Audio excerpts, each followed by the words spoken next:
குழந்தையை கொஞ்சுவது போல தமிழை கொஞ்சுபவர் யார்? பாரதிதாசன். டேஸில் இல்லாத செய்திகளே இல்லை, திருக்குறளில் இல்லாத செய்திகளே இல்லை.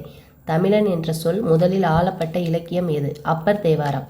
மொழியை கணினியில் பயன்படுத்த வேண்டுமென்றால் அது டேஸ் அடிப்படையில் வடிவமைக்கப்பட வேண்டும். எண்களின் அடிப்படையில் வடிவமைக்கப்பட வேண்டும். புல் இச்சொல்லிற்குரிய பொருள் யாது? பறவை.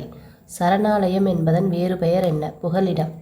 தம்மை ஒத்த அலைநீளத்தில் சிந்திப்பவர் என்று மேதகு அப்துல் கலாம் அவர்களால் பாராட்டப்பட்டவர் யார்? நெல்லை சு. முத்து.